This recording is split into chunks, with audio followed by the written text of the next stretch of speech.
So hello students, आज हम discuss करने वाले हमारे बैलेंस ऑफ पेमेंट का पार्ट 2 नहीं, पार्ट डिस्कस करेंगे थर्ड, जिसमें हम डिस्कस करेंगे बेसिकली कि बैलेंस ऑफ पेमेंट इक्विलिब्रियम में कब होता है और ये कब सरप्लस में आएगा, कब जीरो आएगा और कब डेफिसिट में आएगा। साथ ही हम डिस्कस करेंगे कि अकोमोडेटिंग आइटम और ऑटोनोमस आइटम में क्या डिफरेंस होता है। ठीक है, तो चलिए शुरू करते हैं। मेरा नाम है रवि कश्यप और आप देख रहे हैं आईटी क्लासेस की 95 प्लस सीरीज।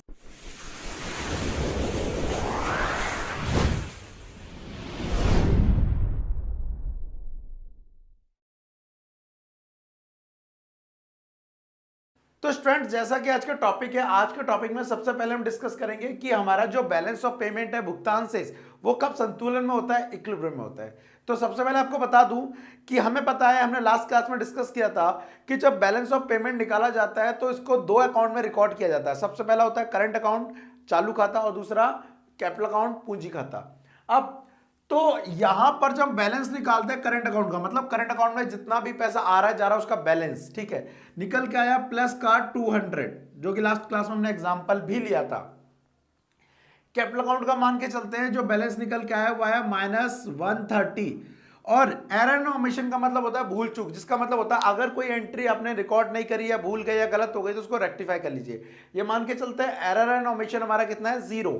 ठीक है, तो अब आप देखिए 200 प्लस का है, 130 माइनस का आया है, सारे प्लस होते हैं लेकिन ये माइनस का है तो माइनस हो जाएगा।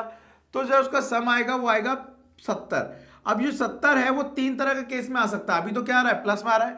अगर ये हमारा 70 प्लस में आ रहा है तो हमारा बीओपी किस में होगा, सरप्लस में होगा। ऐसे बोलेंगे भुगतान शेष अधिक्य।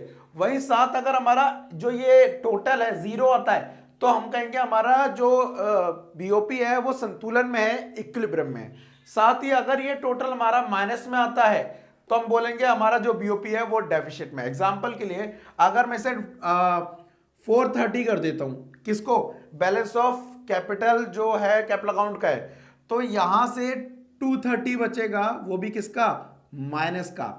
जब माइनस का बैलेंस आ रहा है तो इस केस में वो क्या निकलेगा, बीओपी डेफिसिट कहलाएगा। तो बस आपको यही समझना है कि बैलेंस ऑफ पेमेंट कब प्लस में रहता है, कब माइनस में रहता है और कब जीरो रहता है। ठीक है, अब चलते हैं नेक्स्ट हमारे लास्ट टॉपिक की तरफ, जो कि सबसे ज्यादा इंपॉर्टेंट है और पेपर में 6 मार्क्स के लिए आ भी जाता है। वो है difference between autonomous item and accommodating item. Hindi में कहते हैं स्वायत्त मदेय और समायोजक मदेय में अंतर बताना है आपको। तो सबसे पहले इसको समझाने से पहले मैं आपको एक एग्जांपल लेना चाहूंगा।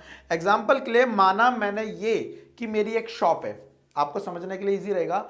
माना मैंने ये कि मेरी एक शॉप है, मैं इसको मिटा देता हूं, और उस दुकान पर मुझे क्या करना है, सेल करनी है। और मैंने कहा कि मुझे कम से कम कितने की सेल करनी है, 5000 रुपये की सेल करनी है एक दिन में, पर डे मुझे 5000 की सेल करनी है। तो हुआ क्या, उस दिन जिस दिन मैं सेल के लिए बैठा, पहले दिन मैंने 5000 की सेल करने ही वाला था कि मेरी सेल हुई 4900 रुपीज की। कितने की कम रह गई, 100 रुपीज की शॉर्टेज हो रही थी, मैं दुकान क्लोज करने वाला हूं। तो मैंने क्या करा, दुकान में गया, एक 100 रुपए के आइटम निकाला और 100 रुपए अपने वॉलेट से निकाल के उसमें रख दिए। अब मेरे दुकान की जो सेल हो गई वो टोटल कितनी हो गई, 5000 हो गई। तो मैं आपसे ये पूछ रहा हूं अब कि इसमें से कितनी सेल है जो अपने आप हुई थी।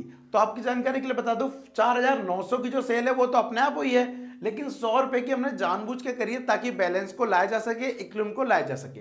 तो यहां पर यही है, यहां पर हमारा जो बीओपी होता है वो ये वाला होता है, जिसमें से कुछ ऐसे आइटम होते हैं जो ऑटोनोमस हुए हैं, जो अपने आप हुए हैं, जो प्रॉफिट के लिए हुए थे, लेकिन ये वाले क्या होते हैं, संतुलन लाने के लिए। जैसे मैंने अभी क्या करा, जिसमें से 4900 4900 तो मैंने किस मोटिव से बेचा था, प्रॉफिट मोटिव से बेचा एक तरह से। लेकिन ये 100 रुपए की जो मैंने सेल करी एक तरह से, जो खुद खरीद लिया एक तरह से एग्जांपल के लिए, वो मैंने बस क्या लाने के लिए करा, मैंने लाने के लिए करा इक्विलिब्रियम या कह लीजिए बैलेंस लाने के लिए किया। तो समझ गए ना आप। तो यहां पर मैं आपको समझा दूं कि ये वाला जो 4900 है वो कहलाता है ऑटोनॉमस आइटम, जो अपने आप हुआ है। और जो एडजस्ट करने के लिए करा गया है, जो मतलब कि बैलेंस लाने के लिए किया गया है, उसे बोलते हैं अकोमोडेटिंग आइटम।